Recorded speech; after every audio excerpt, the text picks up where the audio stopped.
This is Northeast Streaming Sports.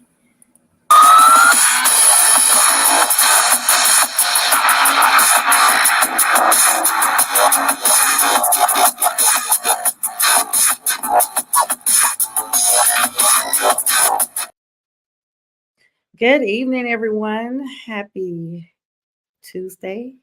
It's only the second day. I've got to get used to that. You know, it's a short work week for most of us, but welcome to another edition of Northeast Streaming Sports. I'm your host, Sonia Pearson, going down with you guys tonight on sports news, left and right. How was your day? Come on in, say hello. I've got a special guest joining me here shortly. Let me just go ahead and get on here real quick and just tag some followers. And I hope everyone is doing well. It's a little mad, to be honest with you right now, ladies and gentlemen, because guess what? There's no NFL coming up this weekend, but there is sports news, and the NFL is always got news going on. But some top headlines we got going on right now is the college football world is going to be approving the 5+7 model for 12-team playoff spots. Now, you all know they've been talking about that for quite a while because let's face it, there was a lot of teams last year that felt like they got snubbed. Now, the college football playoff board of managers unanimously approved a model that will guarantee the 5 highest ranked conference champions inclusion in an expanded 12-team field this fall, along with the next 7 highest ranked teams. That's according to the CFP that they announced on Today and ESPN. Now, after months of delay of the dwindling Pac-12, you know, there's teams moving around, a lot of teams coming to the SEC and all that good stuff. The decision was made Tuesday morning in a virtual meeting of 10 FBS commissioners and the Notre Dame president, Reverend John Jenkins. The vote had to be unanimous for the 5-7 format to be approved, and the Pac-12 had either previously abstained or asked for a delay as it worked on determining its future following sweeping conference realignment. Now, this is going to be pretty big, y'all, because for you all who are out there that have been watching and following college football for quite a while, this is going to make sure that those teams that are right on the cusp of being in the playoffs do what? Actually make it. So big news coming out of the college world, as well as big news coming out of the NFL. Everybody still got news that's football related. Now, speaking of the NFL, the Patriots and Slater 10-time Pro Bowler has retired from the NFL. The Pat Slater announced that he is leaving after 16 seasons and 10 Pro Bowl nominations. Matthew Slater is who I'm talking about. He does hold the NFL's record for the most special teams Pro Bowl appearances with 10, and he announced his retirement on Today after 16 seasons. He was quoted as saying, "I've given all that I possibly can to respect and honor the game." This is what he put on social media and shared it with the New England Patriots. And though it is time for my relationship with the game to evolve, basically the love I have for it will last a lifetime. So Matthew Slater, big miss up there in New England. Just, you know, news all across the board. So hello, everyone coming on. Good evening. Please say hello to me as you are joining me. Now, I do have to let you guys know this one little tiny tidbit, and this is all I'm going to say about it. So the Kansas City Chiefs parade, apparently the 2 juveniles that were arrested are now going to be indicted as adults for the murder of the DJ Lisa Lopez Galvin down there in Kansas City. That's all I'm going to say about that. That was announced on Today. Those 2 juveniles will stand trial or be indicted, I should say, as adults in her death. All right. Moving along, we got a lot of other stuff going on right now in the world of the NFL. Steve Wilks was let go of the 49ers since I last spoke with you all individually, and it's just like, are you really kidding me? Steve Wilks once again has been let go of another team, this time the San Francisco 49ers as defensive coordinator. I'm going to be honest, you guys, I am shocked. Why? Because I felt like defense wins championships. And without the championships, you can't get where you need to go and you cannot do what you need to do. And let's be clear, they beat out 30 other teams. So for you to get there as a defensive coordinator, how is it that you suddenly don't fit? Speaking of not fitting, I don't fit right now because I have a special guest that's coming up. And I am super excited. You all show some love for the one, the only Renee Washington. Renee, hello, how are you? I'm good. I've been battling my computer over here because it decided to die. It's like inching along. It was on 1%. I was scrambling, but I'm better now. I am here. I'm happy to be here. So Renee, I it's a blessing. apologize. It's a blessing to have you. Renee is my special guest tonight. She's a three-time Division I All-American and Hall of Famer soccer. She also is a CBS and ESPN college analyst, sports that is, up in Philadelphia. She has a couple of shows up there. So Renee, I'm going to yield and let you tell us a little bit about yourself. Yes. So gosh, you mentioned a lot of it already. I work in a lot of different areas of sports coverage. So with ESPN, as you mentioned, a college reporter, sideline reporting, doing work as an analyst through CBS and Paramount Plus, doing college soccer games with the NWSL. I also host here in Philly shows for PHOI Sports, which is actually what's got me scrambling because today is opening day, the first day for the Union and their first soccer game of the season, playing down in Costa Rica against Deportivo Saprissa in the CONCACAF Champions Cup. So I host the Union show, the Phillies show, which of course the first Phillies spring training game is coming up this weekend. So all my work is ramping up right now, which I love because it's transitioning from from one off season to the next in season, and then my other sports are transitioning into off season. So yes, I do a little bit of everything: basketball, football, soccer, baseball, you name it, I'm covering it. Stay busy, and that's why I'm so honored that you have this time with me. And if you feel like you got to run, I got you covered. But we're on for an hour, and so I'm excited. We've been talking about this like for a few days now, and I've just been literally giddy all week. So super excited about you being on, and congratulations to all of your accomplishments. That is definitely something to be in awe of. Let's see, we got a comment coming on here. My Aunt Giovanna is on and she's sending hearts to us. Hi, Aunt Gio. Thanks for joining us out of North Carolina. So, Renee, I know you were talking about all of the seasons and the soccer and everything is kicking off. Tell us a little bit about that because now Atlanta and a lot of teams, the Charlotte actually has a soccer team. They're trying to get everything up and running under the ownership of David Tepper.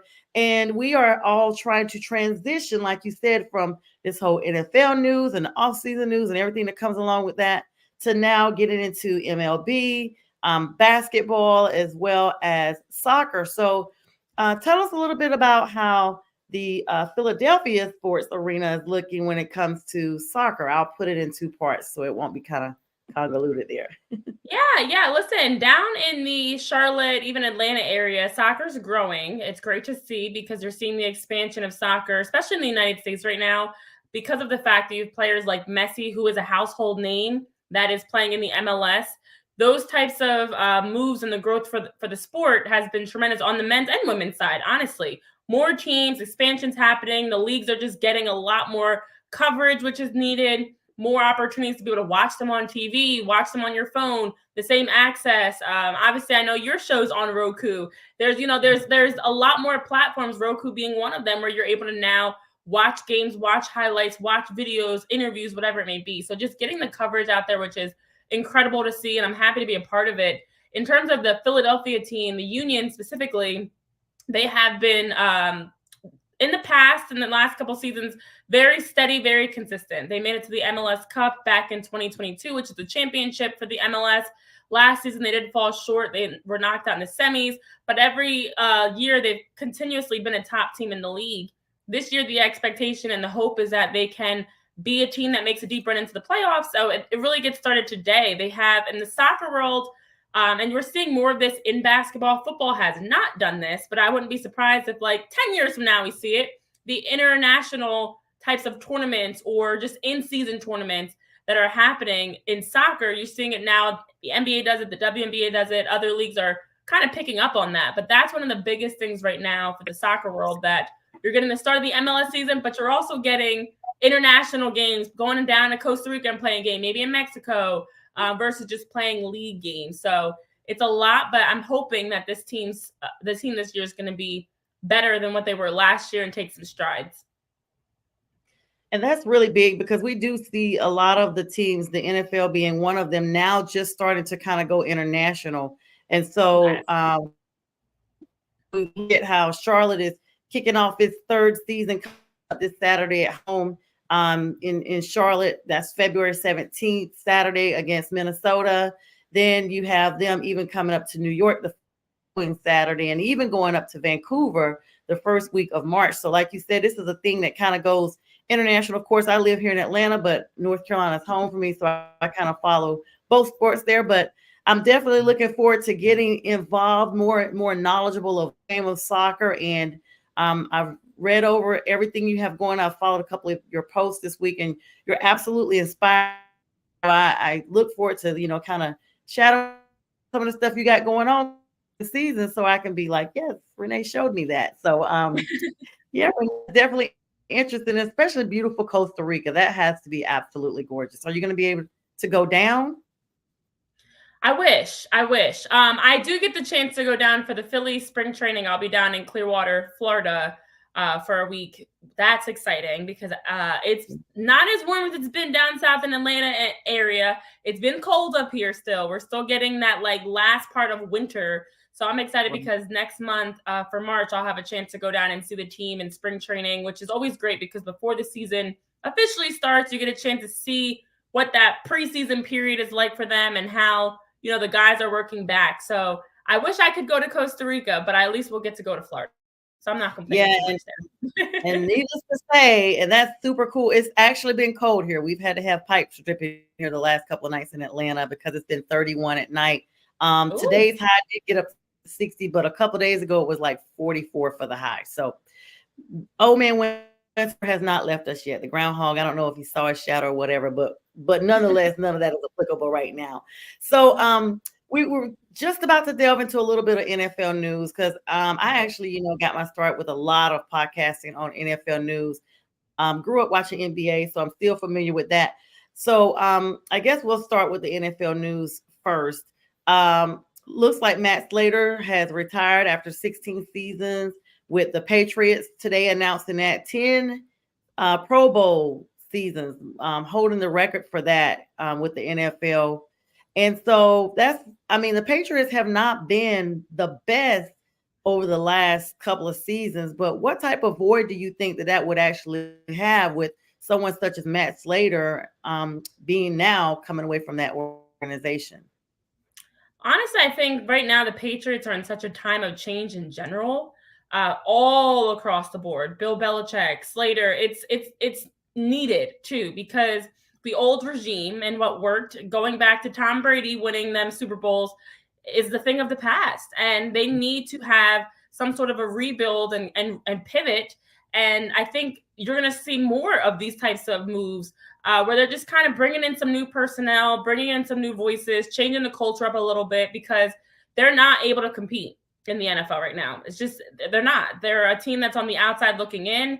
They still need a lot of talent. They still need a lot of pieces on the actual field. But a lot of that starts behind the scenes with coaching personnel, front office decisions, because they need to invest for the future. Because right now, the Patriots, to have the dynasty that they did of winning Super Bowls and winning championships year after year, at least being a Super Bowl contender, to a major drop off. I mean, we've seen teams over the years where there's like a slow, gradual decline.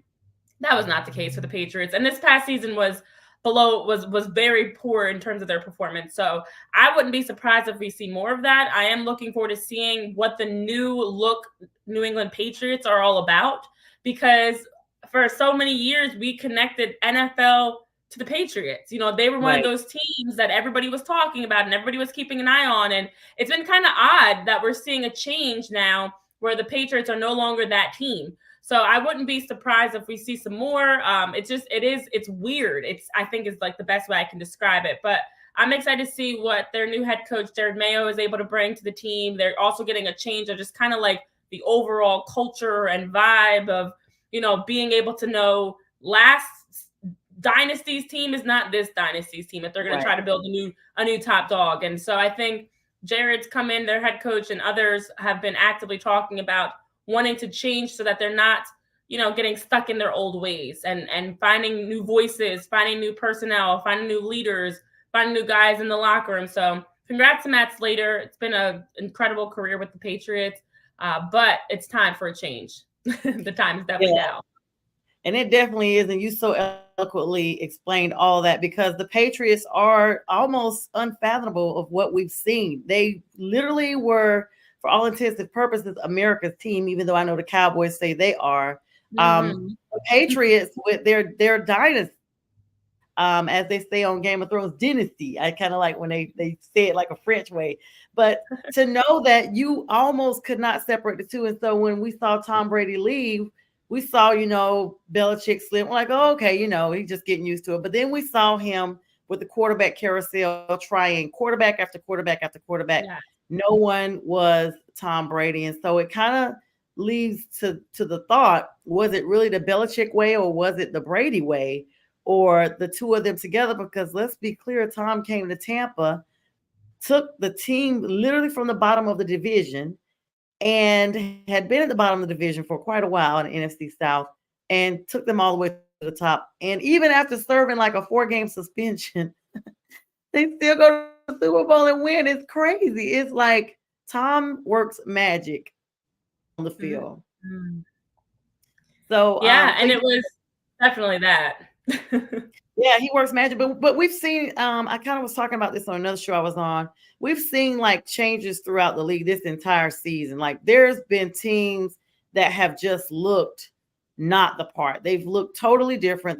There was no resemblance of teams that we saw in the past, or they started off really, like, for instance, the Philadelphia Eagles.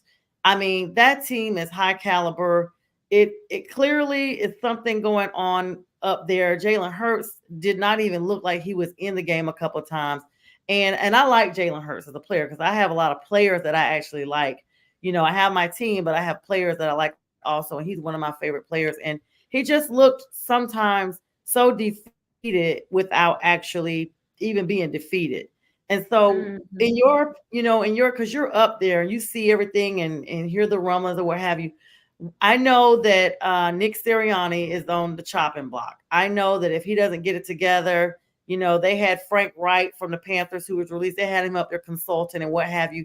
And they brought in all these extra coordinators and everything. I know that if they do not show improve this next season, and probably not even halfway through the season, if it's not at least looking different, that we may see a change even greater in Philadelphia, notwithstanding Jason Kelsey's talking about he may or may not leave. You had to bring up the Eagles. So listen, this is my team. By coincidence, my office that I'm in now is green, Eagles green. But I will say overall, there's a lot of different factors for the Eagles this year. Obviously, an incredible 10-1 start. They jump out top of the league. Seemed like they're, that the Jets loss was like a fluke. It seemed like everything was going perfectly on paper. But the truth is, as you were watching the games, this team never put together a full game. They never showed, like, their record did not indicate how they were playing. And usually it's interesting to get the reverse, where a team is playing well but just falling short. The Eagles were not playing well and winning games. And so I remember saying very early on, because we saw them in preseason, they didn't, their first string guys didn't play at all in preseason together. And I actually thought they should have gotten at least a half, a quarter, something together in a game like situation to just break out of the mold of practice and training. But they never got that. And so the beginning of the season, I remember saying, it's just going to take them time. They're going to need time to gel. It's coming together. They've got new coordinators, all these new pieces. It's not the same group. It's going to take time. And then you fast forward week after week, and the adjustments were never being made. And so at the end of the season, obviously they parted ways with coordinators, and what I've heard, it was down to either Nick Sirianni leaving or the coordinators leaving. But what helped Nick Sirianni is in his first 3 seasons as head coach, he got the Eagles to the playoffs all 3 seasons. They got to the Super Bowl in one of those seasons, of course. And that's something that's hasn't happened ever for any Eagles head coach. So he had definitely bought himself time, because he jumped right in and was able to lift this team to a level that, their first 2 playoff appearances, when they get knocked out by Tampa Bay, when they lose in the Super Bowl, that was unexpected. Nobody expected them to get the Super Bowl versus the Chiefs. You know, they were truly underdogs. And then this past season, though, with expectation on them, completely dropped the ball. Now, also, I, in my opinion, feel like it's just a sign that there's also time, similar to what I mentioned about the Patriots, actually, time for a change of voices in the locker room. Sometimes teams can get a little bit too stagnant and stale is actually the best way to like compare it to, where it's the same thing over and over again. Other teams are making adjustments. Other teams are bringing in some, you know, youth, some fresh guys, just new guys. So that way, when you're playing them, you don't know exactly what they're going to put out there in the field. And it felt like the Eagles in all three phases of the game were very predictable because they have had that core group, but didn't make enough, in my opinion, in terms of adjustments. So now it comes down to offense looks very disconnected. The run game is the only thing they have to fall back on. Defense, people are breaking tackles left and right against the D-line. They're unable to stop anybody. And so I'm like, Fletcher Cox just does not look the same. Does not look the same. And that is what was concerning the most about how they were losing. It's like I always say, there is such thing as a good loss where you play hard and you just fall short. You got to tweak a couple things. No, they were losing bad and they were just playing bad, even with the wins. So that last stretch of 6 games in the regular season, the final game that ended it all, thankfully, because I didn't want to see them continue to play. And they were the one team in the playoffs, which is sad, that I was like, they're an automatic out. Like every other matchup, I didn't know who was going to win except for the Eagles, even against a banged up Baker Mayfield and Tampa Bay. So overall, this offseason, I think it is and should be hopefully that wake-up call they need. You can't get complacent. You can't just expect to just run it back. Got to bring in something, got to make some adjustments, and then got to make sure that you can make adjustments in season because they lost the locker room. The team was not on the same page. You could see it in their body language. You could see it how they were on the sideline. There were murmurs coming out from the locker room, all these problems and things going on. Then the media, and I'm part of the media, but I'm not this type of media, was kind of festering it and perpetuating it, making it worse. And overall, the Eagles never made adjustments. And then the whole defensive coordinator debacle of like, you're still a defensive coordinator, but you're not. It was too messy. So this season, I'm hoping with an all season of like, you got to make moves or you're out of here type of a vibe. This should be the all season they need to really reset and be able to pick up, because we did see an absolute regression from 2022 to 2023. And hopefully it's just the one off season that it takes and not like some teams like my Panthers. And trust me, Renee, you're like, I know you had to ask me about my Eagles. Well, when I go on shows, it never goes. People ask me about this 2 and whatever, however many games it was. I don't know, 2 and 16. I quit counting. And I'm always like, doing a lot. Yes, a lot. We have a few comments in here. Hello, everyone coming on. Make sure you download the Roku app and look for Northeast Streaming Sports. Linda and Mac over there, the wonderful producers, are the ones I have to thank for this wonderful platform of NESSP at night.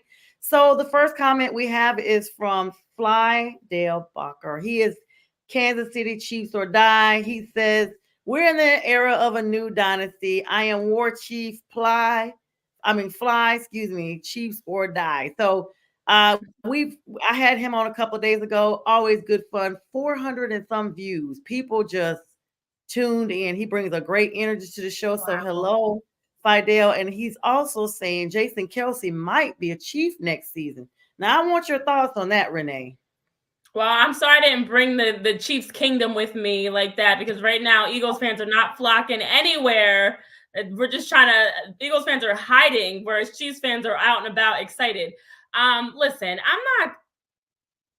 I've heard a lot about Jason Kelce. I've definitely heard rumors about, him and Travis wanting to retire at the same time so they can go into the Hall of Fame together and this, that, and the third. Of course, we all know at the end of last season, when you're watching that final game, it looked like Jason Kelce was done. And it felt like he was done. And then watching him at the Chiefs run to win the Super Bowl, I kind of was like, wait a minute, maybe he's not done. He seems like it was seeming motivational, like you're sitting there watching the confetti fall around you and watching, yes, you're happy for your brother, but you're not happy because you're still playing and you're watching another team celebrate when it should be yours. Now, him going to the Chiefs would be disgusting. I mean, that would be very frustrating. Yeah. That would be very that would be the ultimate probably slap in the face. Probably just as bad as watching the Eagles season fall apart last year. Because I like the Kelsey brothers, but if he leaves the Eagles, Jason Kelsey needs to leave to retire. I don't want to see Jason Kelsey go to any other team. And I do also feel like a lot of athletes, and I've heard this from guys that play with the Phillies, with the Union, with the Eagles, with the six various athletes around the city, where Philly is home, and it's such a passionate fan base, and there are a lot of guys that want to play here, and this is it. Their families here, they're raising their kids here, and at the end of the day, I know it is a business, but I wouldn't be surprised if he's kind of on that mindset of like, this is it for me. I'm gonna stay here until the wheels fall off, and until I'm done. But to see, I haven't heard that actually, those exact details about him possibly going to Kansas City. But honestly, I feel like someone like him, Fletcher Cox, the only difference is Jason has young kids, and that does play a factor, guys. As much as you don't want to think about it, that does play a factor. You've got littles, you're building your family here, and then just pick up and move versus someone like a Fletcher Cox who does not. He might be more comfortable with just relocating and starting new to finish out his career. But I do think Jason Kelsey, like, he is Philly, and I know Chris, hello, Chris, good friend of mine. He is Eagles through and through. Like, he eats, and even his wife, that's why she was out there. She didn't have a single Chiefs thing on. Kylie was like, I'm not wearing anything Chiefs. You're not going to get me wearing anybody's team's colors, anything except the Eagles. So I really don't see that happening, but I don't mind. Listen, it's the off season. Why not stir the pot a bit? But I think, with the Kelsey brothers, especially with Jason being so instrumental in getting Travis back into the game. Yeah. You watch they have a podcast that they talk about it. They have like a show on Netflix. They talk about how Travis could not have been Travis, could never have been in the position he is if it hadn't been for his brother who believed in him, who kept him in there when he was kicked out of the league. He got him back in there. He went to bat for him, and now here he is. So for all intents and purposes, if Jason Kelsey did go to Kansas, we probably would be looking at a story just as big, or at least close to the whole Taylor Swift thing that's going on, just because everyone loves the Kelsey brothers. So, I digress. Probably not as big as the Taylor Swift thing, which, by the way, I saw a stat yesterday. There was an increase of 47.9% of women who tuned into the Super Bowl just because Taylor Swift was there. So Taylor got it done. Over $300 million worth of jerseys sold for Travis Kelsey. Oh my God. Oh, they ride off into the sunset and they're together forever because they have spun this at least. I believe that their relationship is genuine. Some people think it's a publicity stunt, but they have definitely capitalized, I will say, on and off the field with this. And so Travis is supposedly joining Taylor somewhere in her concert quest now. So we got a few other comments. Looks like the Man Cave. Hello, Mike Echo. The Man Cave said the Eagles should have fired Sirianni and got them a new coach. Even Belichick would have been good for that defense. They will flip again because of coaching. We're not going to make this the whole Philadelphia show, Renee. Comments were in there, and I have to, pop them up there so, I can keep the audience engaged. And this is the Man Cave. So he's posing that. I don't know if it's rhetorical or what, but, hi, Man Cave. We're glad you're on. That goes without saying. So, then Fly says hello to you, Fly. Now Chris Palme, I was on with Chris last night. Hello, Chris Palme. He says hi to both of us. He's over at CDP Sports. Very, very good. He said no chance. Don't worry about it, Renee. Jason's going to retire as an Eagle. All right, I think I've caught up with all the comments. Hello to everyone coming in. Thanks for joining us. All right, switching gears, the NFL going over to the NBA All-Star game. Records were broken. Over 200 points. I don't even know. And then they had the nerve, Renee. I don't know if you were watching live or actually at home. They had a nerve to run the airing right back with no, how they just go on this whole marathon of running shows back to back. Like during the holidays, a bunch of Christmas shows back to back. They literally ran this game immediately back. Like, I was looking at my DVR, like, wait a minute, did I run this back? No, it's airing again. Like, yes, this really happened. So your thoughts? Looks like they, had some good games, I guess. But to me, the All-Star game is just not what it used to be. What are your thoughts on that? Yeah, so I'm one of those people that doesn't care. There are a lot of people that are very angry that the All-Star game is not more competitive and guys aren't playing defense and they're not playing hard. And I think I'd be a lot, and we've seen this happen. We've seen in All-Star games, guys do play hard and they get hurt. Would you rather that? I mean, and I'm not saying, I hate to say that because you can literally get hurt walking down the street. Like, getting hurt doesn't matter what you're doing. I could stand up and something could pop and that could be it for me. Like, it doesn't have to just be in a game. But I do feel like people get so caught up in me, the fan, and this is what I want. What about what the players want? They have a chance to play with guys they play against all year. You're playing 80 plus games out of a season. You're battling, you're competing, you're fighting. And you now get a chance to play together. And it's, to me, similar to what like the Harlem Globetrotters game is like, where it's just entertaining. It's a chance to think of the Avengers, like your favorite superheroes are coming together to compete together and have fun and lob alley-oops to each other and try shots on half court. Why not? So I think if everybody would get over this this is what it used to be. It used to be more competitive.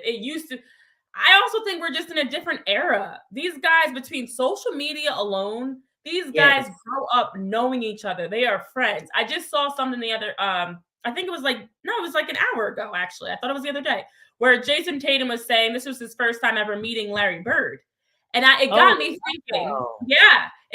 thinking, I wonder how many of these players had already met before they even got to the NBA. Or like a Michael Jordan, probably, maybe not him as much because he's not the most social out there, but some of these guys have already met each other. And so because you have a chance, my point of all this is like, there was a time pre-social media and everything where you really didn't see each other. Games weren't on TV all the time. You didn't have apps and stuff where you can easily access interviews and whatever else. So you really only saw guys when you played them. And it was more of a fight because of that. Whereas now, I hate to say it, professional sports, these guys are friends. They are literally talking to each other all the time. They're hanging out. I've seen it. I've been in social settings where I'm around different athletes and they're the best of friends because they have the access right on their phone to be able to do it. So you don't have this situation of like, I don't really know you. You're on Indiana. I'm on Boston. You're on LA. And I don't know you until we play each other. It's a different time. It's a different age. And then my last thing is, and I got to give shout out to a friend of mine, Jonathan Brown. He also does a great job at sports coverage. He was saying how people are always complaining about the games and the scores. And he said Kobe's last All-Star game was 196 to 173. Jordan's last All-Star game was 155 to 145. And Magic's was 153 to 113. Like, these games have always been high scoring. We've got more guys shooting threes. I mean, Dame was pulling up from half court like it was nothing. You got more guys shooting threes. That in itself is going to increase the score. So I just don't understand this whole, like, to me, it's just fans that want to control everything and feel like they have to tell athletes what to do because they make all this money. And how dare you not go out there and play your heart out? How dare you load manage and rest? No, let these guys do what they got to do to stay healthy. That's why LeBron is playing for 20 seasons, because he isn't going hard in the All-Star game or playing every single game. Would you rather him play 10 seasons and play less games or be able to still play 20 years in? So I like it. It's fun. It's all fun and games. But I like the most, to be honest, I know I said last thing, but my last thing, I like that we're adding extra. You got the HBCU game. You got Sabrina versus Seth. You got the celebrity game. There's so many different components to All-Star Weekend that makes it a crossover of culture and entertainment and fashion. It's more than just the Sunday night game. So if you're just so fixated on the Sunday night game that you dismiss all the other exciting things that happen around it, it's your loss. But I think overall, this is what we're going to get. And it's only going to get more. Like, the court was lighting up and they had all these influencers involved and kid reporters, and it's only going to continue going in that direction, guys. Yeah, and you're right. Social media is, sometimes they say social media is good. And so if it's connecting and bringing, generations honestly together, when you look at LeBron, who is a legend at this point, who has been in the game decades, and now you have those same, some of the same players that are now playing with him. They idolized him growing up. It's kind of like how Tom Brady was in the NFL when you have like Jordan Love and them coming in later on, or Aaron Rodgers. And kudos to Damian Lillard for the Milwaukee Bucks. He won the All-Star Games MVP, scoring 39 points to lead the Eastern Conference to that 211-186 win over the West, the highest scoring midseason exhibition to date. And he's actually, joining Michael Jordan, since we spoke about him, as the only other player in the league history to win a Saturday night event and be named MVP in the same All-Star weekend. So he basically, talked about that. Such an honor anytime you were actually mentioned in the same sense, because, a lot of people will have the LeBron, Kobe, Jordan conversation all the time, but to have Damian Lillard in there is definitely great. He won the 3-point contest, edging the Minnesota Timberwolves' Karl Anthony Towns and Atlanta Hawks' Trae Young in the final round. And Jordan, for those of us that are old enough to remember, won the dunk contest in 1988. So, Renee, we got some more comments coming in here. Let me back up real quick, because this is the one thing I love about the show is very interactive. I love the audience. Make sure everyone, hello, Roku channel, YouTube, all social media platforms. Welcome, and download Northeast Streaming Sports. All right, I got to go way back. Looks like Fly made a comment, just said Jason Kelce partied harder than everybody during the Chiefs playoff run. Kansas City has embraced him, and he has embraced Kansas City. Yes, we see that. Now we're going to move on to Karen Bell. What'd you say, Renee? I said we all partied. It doesn't mean we're going to become Chiefs or something. We all party. So Karen Belk, hi Karen, says as a Jalen Hurts, Devontae Smith fan since their Bama days, despite the season the team had this past year. Looks like I'm missing part of her comment. Oh, there it is. Okay, she's just making comments as a whole. She's talking about MLS soccer starting here Saturday night. Yes, go Charlotte. We know against Minnesota. And so moving on down, let me catch up with some of the current comments here. Fly said the Super Bowl was the most watched in history. And Chris Palme is saying he has a question for you, Renee. So there you go. Thoughts, Renee, on the New York Riptide moving to Ottawa next year? Yeah, I honestly haven't been following the NLL nearly as much as I had in the past, since I at one point was working with the NLL. Listen, I think the league as a whole and lacrosse as a whole is in a space of expansion for sure, where they're getting into different markets and also wanting to get into markets where they can get more ticket sales. And that's not just lacrosse. Soccer's in the same boat right now. And a lot of other sports are in that boat right now, to be honest, where they're trying to make sure in a city where they're going to be able to attract the city to want to come out, to want to support, to want to be there. I think for the Riptide, I don't know that they got ever since they launched, which I remember the excitement that was on the front end of that, but it feels like it never really reached what they thought it was going to be, because also in New York, you have teams like Buffalo. I know it's in a whole different part of New York, but I do think they're trying to expand just to get into different hotbeds of lacrosse. So I think if it works for the league and it allows them, it's not the first time you've seen in the NLL, which for anybody that's unsure is the box lacrosse league, indoor lacrosse. So the National Lacrosse League has moved their franchises around to try to find where they can work. But much like we're talking about the growth of the NBA, it was the same thing with the NBA in the early years, where you'd see franchises moving, the Seattle Supersonics moving to Oklahoma City or whoever it was. So I think this might be helpful for long-term, the growth of the NLL, because the PLL, the NLL, all that they've been doing around lacrosse in general, it's time to continue to ramp things up a bit. And thank you for that question, Chris. Ladies and gentlemen, just joining me, I have a special guest, Renee Washington, 3-time Division I All-American and Hall of Famer, soccer and ESPN CBS analyst, college sports, joining me. So if you're just joining, welcome her. Come on in and say hello. Got some great interaction going on. Chris is saying, of course, that sports are not the way they used to be. And let's see. He's basically saying that you can play longer because there's no defense allowed in the NBA and physical play. Yeah, that's true. I guess he's talking about LeBron.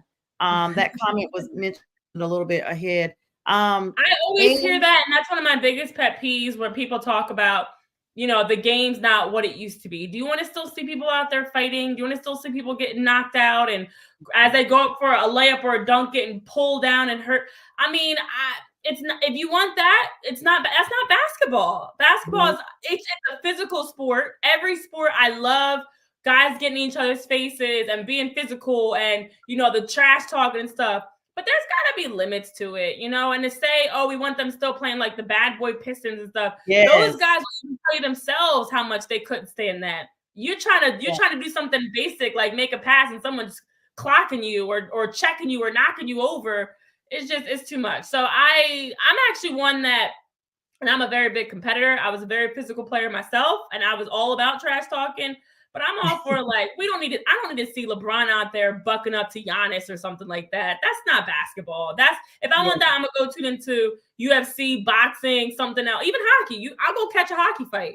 But I don't want to. That's not what I want from basketball or football. These sports, just let the game do the talking. Yeah, we got so many, and especially in football, especially so many flags on the plays, so many replays that I often feel like the penalties take the enjoyment out of the game. There's been times that I've been at a game in person and want to get home to watch another game. And because of all the extra timeouts, this game has now gone over. And especially if they're on different networks, they're not going to wait for that game to end before they start the second game. They're already starting the second game. So you're missing the real game that you want to watch at home because you're still at the stadium watching this other one because of all the penalties. So I'm with you on that, Renee. I guess they want, Chris wants to see some Ron Artest stuff going on. I don't want to see Ron Artest going into the crowd fighting with fans or people coming out the crowd to fight with players. But yes. I do think to your point, Sonia, there is such thing as too much, and some of these penalties and even the technicals that we're seeing in the NBA, I will agree. Some of them are some phantom calls.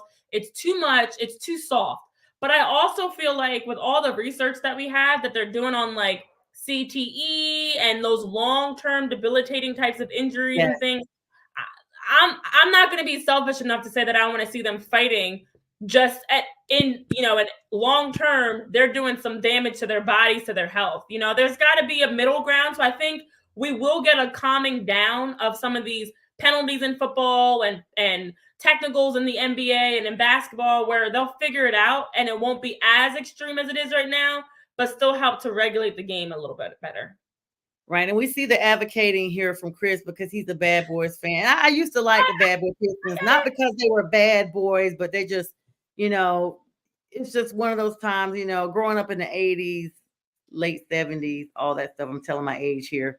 That's just how we saw it. And when you're watching a game with your dad or your granddad or your uncle, they just kind of seem to go with that. And Chris is saying he's a little older than me. So he said he disagrees on this, but we digress. He says he's from the old school, but he did say, you made some good points as well. And we know that. And so we respect your acumen here. So spring training is starting. Moving on to now the MLB. Spring training is starting.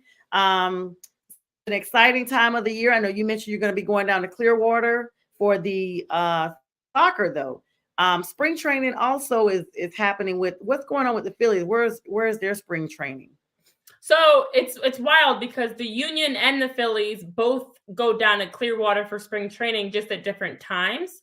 Okay. I will be going down for the Phillies though, so I'm not going down for soccer. I'm going down for baseball actually. I missed the opportunity to go down for the Union, but it is going to be a lot of fun. It's exciting. One of my coworkers is already down there. He's actually down there the entire spring training, and he's covering it. And so we'll be going down for a week to do a variety of things. Check out the games. We've got some events going on and stuff like that. So it's time. It is go time. I'm excited about that. My dad was really a big baseball person. He played in regional baseball, and I remember as a kid going to all of his practices and things like that. And so I have a love for the game as well. Who should we be on the lookout for? Like you got Shohei Ohtani, who is definitely was getting that big contract last year. And then he looked back and, brought someone else in.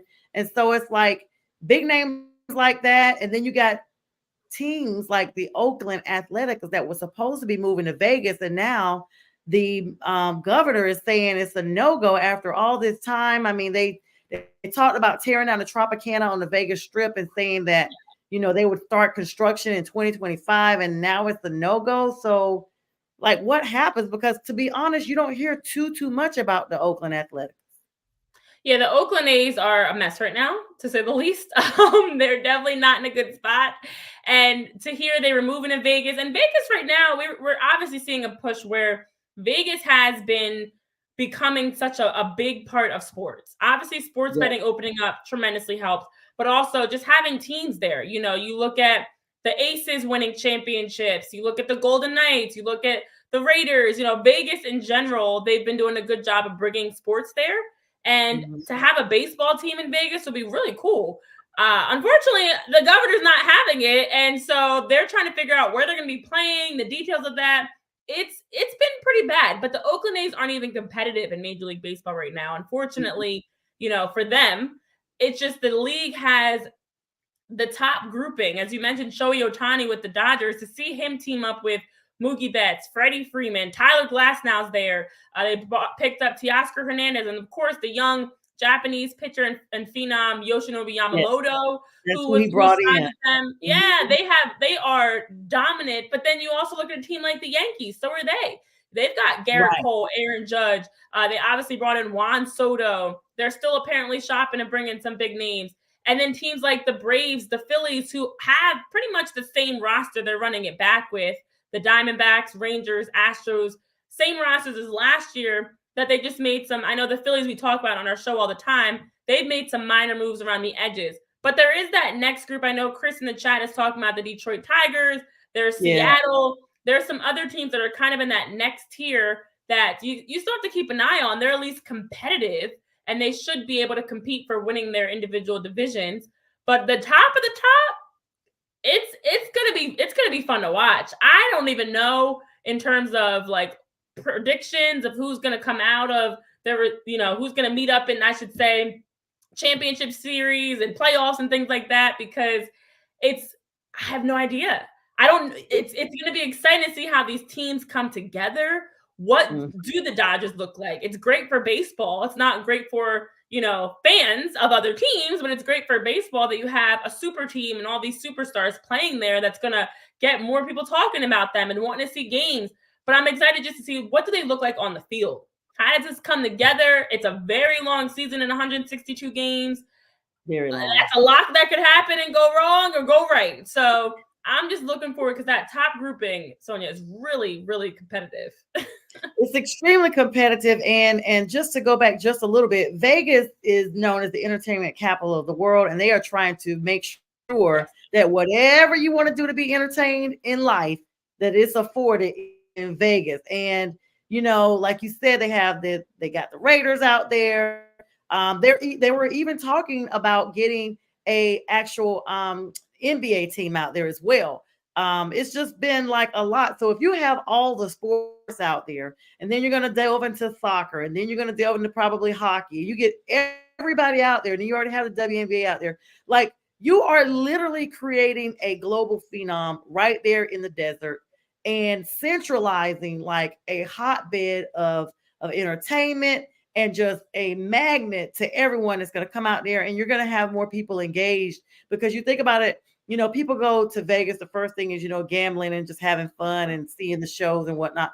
But if they go out there and they don't even have, say they only have like maybe a 30% interest in sports, and they go out there and they see that it's right there for the taking, that will pique their interest and engage the fan. And that's what the leagues want. They want more engagement. You said it best. The A's have not been competitive. I mean, like, for the most part, I almost kind of forgot they were even out there, because, you know, you think about like the Angels and everybody else that's all the way out there, you know, in California. So there's so many other teams that are there that it's very easy to get, you know, to fade out, so to speak, because it's so competitive. And you talked about the Dodgers have a conglomerate of talent. They literally looks like they have handpicked from a lot of different teams, like Freddie Freeman, Braves on. Like, we are devastated here in Atlanta that Freddie Freeman is gone. We still miss him. I went to a game and Freddie was there, and I was just taking all the pictures, like, and posting, like, yeah, Freddie, had to get you here, and then I went to another game, saw Soler with, it's just hard to see, our team divided up like that. And to know for a while, Freddie Freeman was the face of the Braves franchise since David Justice, which is way back. So, you go all the way back, and then Chipper Jones, all those heavy hitters.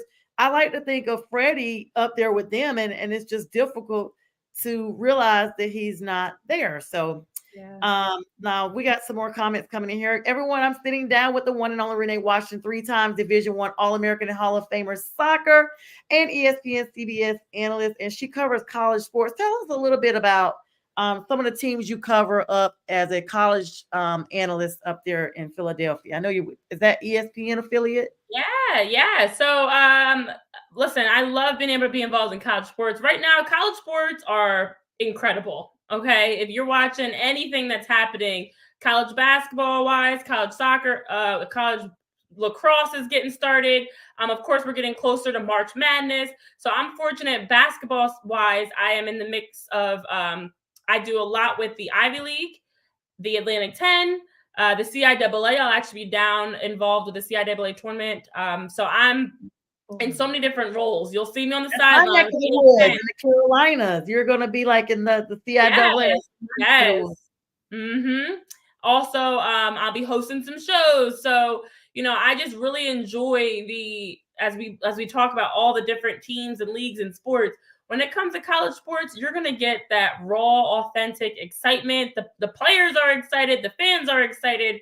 So for me personally, again, it's a variety, Philly area, Jersey, DMV, New York, of different teams that I've been working with, honestly, in a bunch of different conferences over the years that I've been fortunate to step foot on their campus and join the broadcast. Yeah. What are your thoughts? Because you talk about how the college game, we've even seen changes in it. We have the NIL deals that in my opinion is the reason why Nick Saban just hurried and got on out of Alabama. I mean, he just seems to abruptly have left. We know he wasn't a fan of the NIL deals.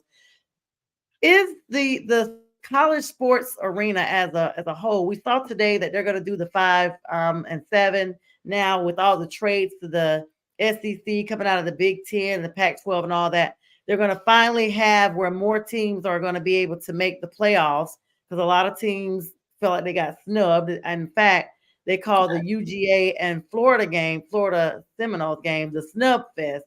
And in fact, a bunch of Florida players did not even suit out because I guess that was their stance. Some of them said they were trying to go into the league, but let's be honest, they were offended that they didn't go to the playoffs. And so they just decided not to suit up.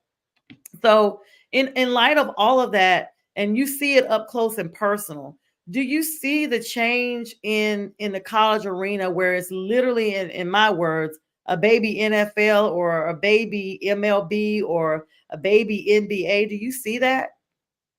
Yeah, I think it was always that, though. I think now it's just giving them more opportunities. With everything, it's going to take time. There's a learning curve. And much like actually I was mentioning with the penalties and technicals that we've been seeing called in the NBA and the NFL, the NIL is going to also take time to balance out, because right now you're seeing a lot of universities that are hiring staff to help their athletes learn about how to go out and, pitch themselves to a business, how to get, opportunities and partnerships, how to monetize their content. That's becoming, there's classes. A lot of schools are adding into their curriculum more opportunities for students to learn. For the athletes themselves, they're getting more learning. And then, of course, having people to help manage it and regulate it. And that's even become a part of a lot of schools' recruiting. Their whole portfolio, part of their portfolio recruiting now includes, we're going to help you get NIL deals because we help this player get this, and this, and we're going to help you get the same thing. So I think it's just opening more doors, to be honest, for players. It is something that I kind of look at. Players were already making so much money for these schools. The Nick Sabans of the world, ironically, who's against it, these types of coaches, athletic departments, universities that are making billions and billions and billions of dollars off of ticket sales and merch and Alumni donations. Alumni donations are because a lot of those because of the teams, because of the success of the teams. Yes. So if you're making money and profiting off of these players, why not allow the players to profit off of their own name, image, and likeness? So I do understand, and I'm glad that it's finally been brought forward. It is wild to me to think about the fact there are college athletes that are making more money than professional athletes, making millions of dollars already. I'm like, right? Can you imagine sitting in a class in college and you don't actually need to be there because you're making so much money already? You're like, I don't need this, Econ 101 class. I'm already a millionaire. The influencer model in general is just something, it's bigger than us. And it's really taken the world by storm. I honestly look at them like, wow, I wish that I had these opportunities and had known about this and had these chances when I was younger, because you now have, for the next generation, so many more career paths and different directions they can go. But overall, I think on the playing side of your question about the conference realignment and everything, I think it's time. The football playoffs are ridiculous, to be honest. Like 4 teams, you're handpicking teams. There's no, you can't have a team go undefeated. And I don't care if their starting quarterback was out. They were still winning games without him. And now all of a sudden, because you're scared it's going to be a blowout, you don't let them in. It's not fair to do to these players. So just like everything else, March Madness, they have that based off of you win your conference or you get an at-large bid. College football needs to go the same routes. Figure it out. Allow more teams in. Let them win it on the field, not a committee behind the scenes picking and choosing who they want to see. So I think, honestly, it's more of the whistleblowers that we're seeing now, where we're getting our eyes opened about things that have been under the radar, a disservice to the players to benefit whoever's making money off of it.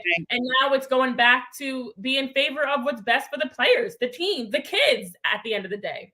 It all comes back down to the money. And like you said, we see the extra years of eligibility, especially with the pandemic that afforded a lot of, we had players like Brock, coming out from UGA down here. You're like 26, 27, and you're just going, I'm like, please tell me they at least have already graduated. They're still just playing. Like, are you serious? And speaking of college and just kind of tying it in, Chris wanted to know your thoughts on Jim Harbaugh coming back to the NFL, to the Chargers from Michigan, the Big Ten. I have a question I need to tag onto that, Renee, because I want to make sure this all kind of knits together. With him leaving that organization now, and is Michigan going to be the same powerhouse we saw? Did he leave it in capable hands? Is my part that I'm going to tag on to this question that Chris has posed. Well, first of all, him winning a national championship, and then also the bigger than the championship, the NCAA was going to have, they were still doing some investigating where he might have still been dealing with some suspensions or probational issues or whatever. So I also had heard he was moving to the NFL to dodge that bullet of the other NCAA, infractions that happened, because they were still investigating there of, the issues that were going on the sideline and whatever else. They did investigate it. Yeah, but I had heard they weren't done. So part of, I think, why he moved to the NFL was, okay, let me clear, I got to flee, got to get out of here. Excuse me. But I do feel like for Michigan, it's such a big football program in general. It's going to absolutely take a hit. I know here in Villanova with the men's basketball team, that's a great example. They're still a top team in the country, but Villanova basketball is nowhere near what Villanova basketball used to be. When you have a head coach that's been leading and they're the ones that's steering the ship, helping with the recruiting, they help develop the culture, it's hard to replace a Jay Wright. It's hard to replace a Nick Saban. It's hard to replace a Jim Harbaugh. Like, these guys have put in so much time, and now you're asking a coach, it's typically a younger coach that hasn't had as much experience, that's coming in, that's having to take over. Because the problem with a new head coach, and I say this even with Deion Sanders, because I defend him a lot of times in Colorado, coaches need their own set of coaching staff, their own set of recruiting classes, their own set of, this is how we do things. And one coach to the next, it doesn't matter how good of a coach you are, you're not going to come in and just be able to fill someone else's shoes. It's like a step parent trying to come in and just automatically, I'm just going to replace mom or dad. There's always going to be something different and some sort of, butting of heads and frustrations. And so Michigan will ultimately be okay. Alabama will ultimately be okay. But it's going to be some sort of a change. And it might be where they lose 3 or 4 games instead of 1 or 2. But it's going to take some time to absolutely get them back to being that powerhouse that they once were. Right. And that's so thorough. And hi, Anissa, that's my sister saying hello. Great show, ladies. And you all, time flies when you're having fun. Our time is over. And Renee, it's been an absolute joy to have you on. Please know that you have an open invitation anytime you have the availability. I'm sure we'll talk again. Renee Washington, 3-time Division I All-American and Hall of Famer soccer, as well as ESPN, CBS, Paramount Plus analyst. It's been a great show, everyone. I hope you all have a great night. Thanks for all the love and the comments. And Chris is wishing us success as well. And everyone, we wish you a good night.